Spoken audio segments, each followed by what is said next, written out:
Umat beriman yang terkasih, umatku yang ada di gereja paroki Santo Antonius de Padua Kali, umat wilayah rohani Santa Maria, dan pengurus Dewan Pastoral Paroki, wilayah rohani dan kelompok kategorial, dan umat beriman yang ada di rumah masing-masing, bahkan siapapun umat yang ambil bagian dalam misa live streaming ini yang kami kasihi. Manusia zaman sekarang cenderung memilih hal-hal yang paling menyenangkan untuk memenuhi kesenangan, hiburan, status, kekayaan, selera. Artinya keinginan dan harapan yang duniawi sifatnya. Pilihan ini tidak keliru manakala diabdikan kepada kebaikan bersama, apalagi jika mendukung pelayanan orang miskin dan malang, orang cacat dan yatim piatu yang terjepit dan bersengsara. Tetapi jika pilihan manusia ini hanya diabdikan untuk mengenyangkan ambisi dan keserakahan, kesombongan dan keangkuhan, balas dendam dan kejahatan, maka akan menjatuhkan, bahkan menghancurkan kemanusiaan itu sendiri. Maka pada hari Minggu biasa ke-17 ini, Yesus mengajak kita untuk membangun manajemen hikmat sebagai berikut. Pertama, mengelola hati yang berhikmat seperti Salomo. Salomo tidak meminta umur panjang, ketenaran, kehebatan dan keperkasaan kepemimpinan sebagai raja untuk boleh memperluas kerajaan dan kekuasaan. Tetapi Salomo meminta hati yang penuh hikmat untuk dengan arif dan bijaksana memimpin rakyatnya agar boleh menegakkan hukum dengan adil menurut perintah Tuhan. Dalam hikmat kebijaksanaan Salomo, hukum tidak diperjualbelikan.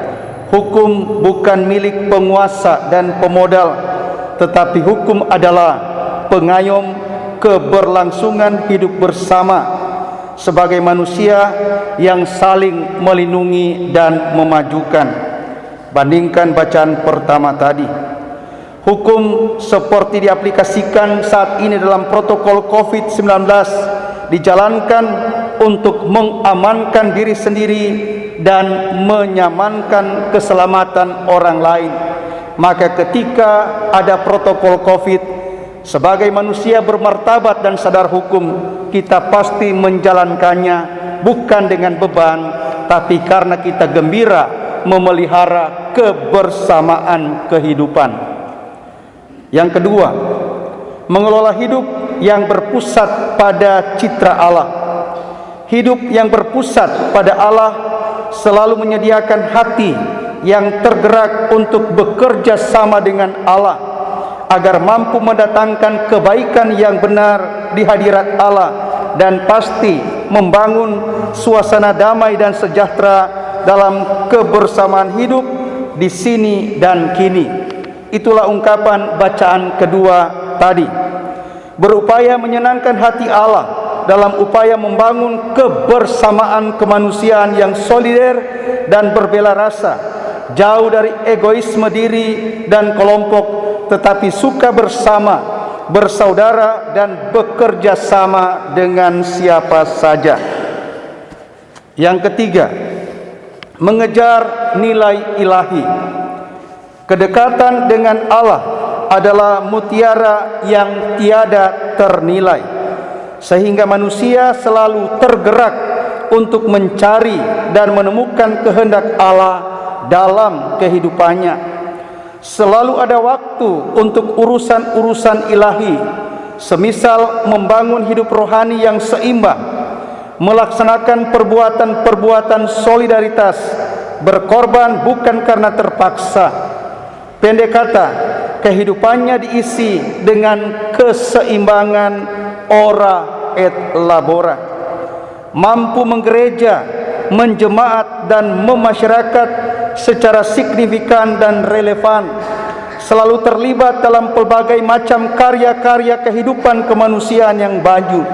Aplikasinya di paroki kita adalah, menurut hemat saya, selalu tersedia ruang hati yang gembira untuk bekerja sama dalam kebersamaan membangun paroki yang sama-sama kita cintai, yang sejak tanggal 1 Juni 2020 kita jabarkan lewat kerja bersama-sama mengelola dan membangun lahan budaya, lahan misi Watu Pinantik.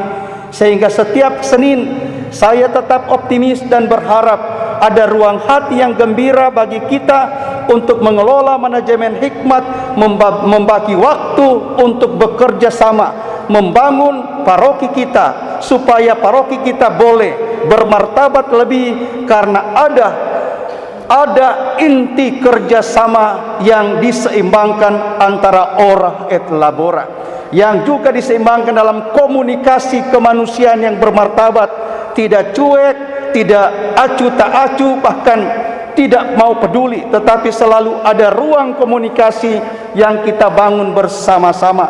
Sehingga lahan Watu Pinantik kita sebut cagar kehidupan, karena di sana ada kehidupan yang beriman, ada kehidupan yang beragama, ada kehidupan yang senantiasa kita bangun secara sosial, karena kita menghargai warisan budaya nenek moyang. Sehingga pada kesempatan ini saya tetap mengetuk pintu hati umatku yang beriman di paroki ini. Seandainya engkau masih kurang peduli, saatnya membalikan ketidakpedulian Anda dengan rasa peduli. Marilah bersama-sama contoh Salomo, Rasul Paulus, dan Yesus sendiri. Kita melihat persekutuan kita sebagai mutiara yang sangat mahal harganya.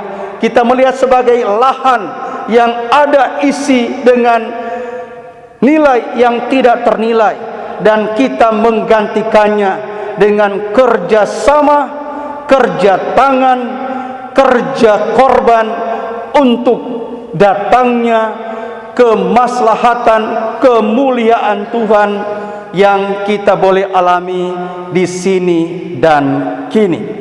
Dan itulah yang mudah-mudahan coba kita tumbuh kembangkan dalam persekutuan paroki kita. Ingat, seperti tadi perumpamaan tentang pukat yang besar yang dilabuhkan di lautan yang luas dan terhimpun ikan-ikan yang banyak. Ada ikan yang baik dan ikan yang tidak baik, dan kepastian ikan yang baik akan dikumpulkan dan ikan yang tidak baik akan dibuang.